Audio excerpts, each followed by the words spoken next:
Hey everybody, my name's Chris. Welcome to Casual Fragrances. Today's video we're talking about a new release from the house of Gavllivant, and this is Bukhara 2020 release. Before we start, ladies and gentlemen, the giveaway will be attached towards the end of the video. I will announce the one winner for a full bottle of this fragrance here. We have notes of caraway, pear, coriander, bergamot. That's the top notes.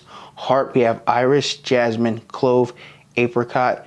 Base notes, we have benzoin, saffron, amber, woods, musk. This fragrance comes in one size. A 30 ml bottle here is going to run you $95 USAD, and it's about 65 GP, Great British Pounds, overseas. So I'll leave the links down below to Perfumology, which sent me this bottle to review.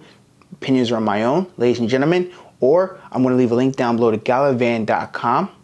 So you can get yourself a bottle, or you can see if you can order yourself a sample of this fragrance. This fragrance opens up, spray a little bit on me.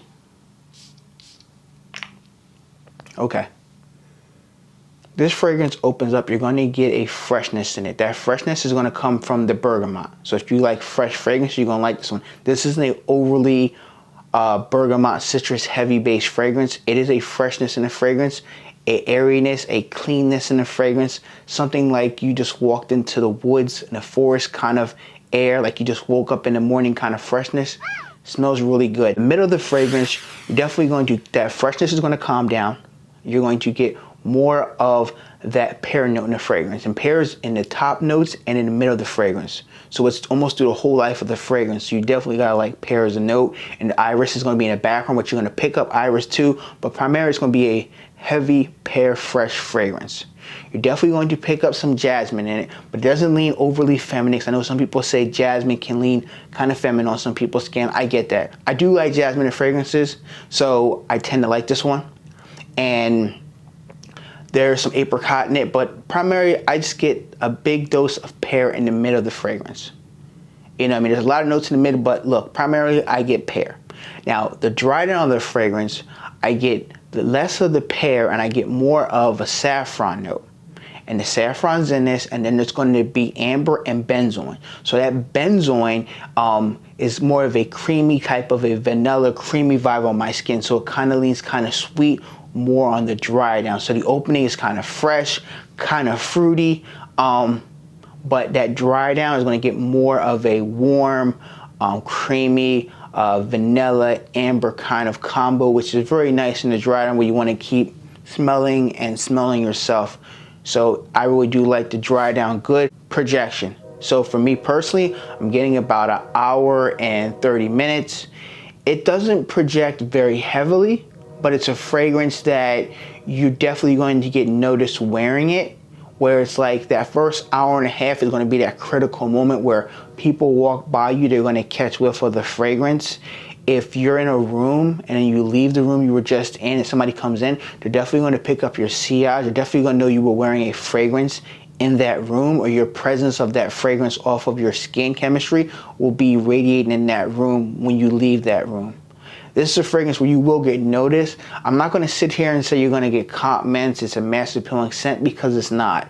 It's a fragrance that you're going to have to acquire a taste to like it. I think people will like this fragrance. I don't think nobody's not going to like it, but it's not going to be that fragrance that, oh my God, you smell amazing today. Oh my God, like I need to buy this today. It's a fragrance that people will like the way you smell. I don't think you're going to get any negative feedback with this fragrance here, but this is not going to be a mass appealing fragrance that people go out and buy it right away. And yeah, I'm going to get a million compliments in one day. No, it's not that type of a fragrance. Longevity. So I'm getting about 8 hours on my skin, maybe more, but average I'm getting 8 hours. Now I do about 3 sprays, 1, 2, 3, and I do 1, 2. So I do about 5 sprays on me, 3 on the neck and 2 on the wrist. And the 2 on the wrist is mainly what I wear throughout the day and see how long it lasts. So when I go on my breaks at work, I'll go and see if I got to go far in or a little bit in to smell it.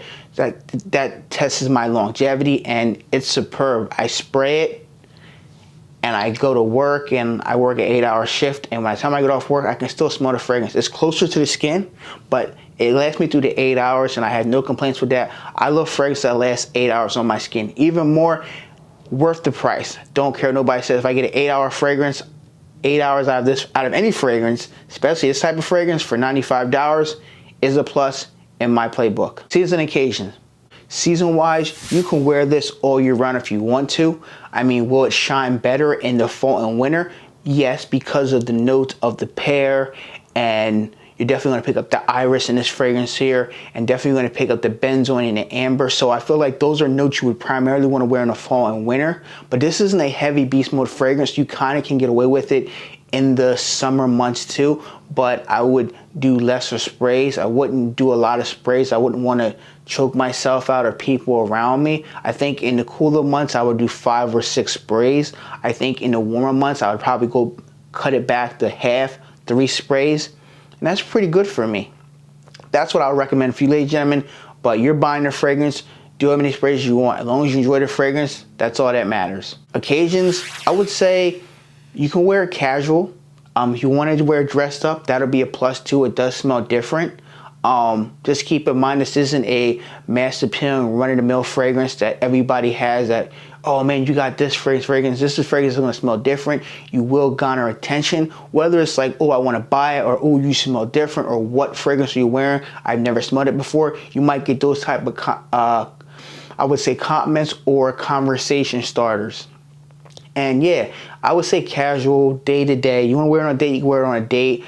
I don't think there's not a wrong time when to wear this fragrance. I wore it to work and I didn't get any compliments. We're still in COVID, so that might play a factor, but I know I smelled good and I could smell it through me throughout the work day. So that's a plus. Ratings and final thoughts. Ratings, I would do a 7.5 out of 10. So it covers everything. You can wear it whenever. The price point's good for 95 bucks, under 100 bucks for a niche quality fragrance, or a niche quality brand / niche bottle fragrance. Presentation is nice with the bottle and the cap and the box it comes in, which is nice, which I showed you earlier in the video, ladies and gentlemen. It's just beautiful. I like the whole thing about Gavllivant. Nick's been all over the world, so he takes inspiration from places he's been at and he tries to make a fragrance out of it, which is cool. The winner of this 130 ml bottle here is Anthony, and I'm going to leave his comment down below, and I'm definitely going to leave my email down below, so please reach out to me and I will reach out to Near Guy at Perfumology and he will send you your 30 ml bottle of Gavllivant Bukhara. Thank you, ladies and gentlemen, for watching another video. I'll see you guys in the next one.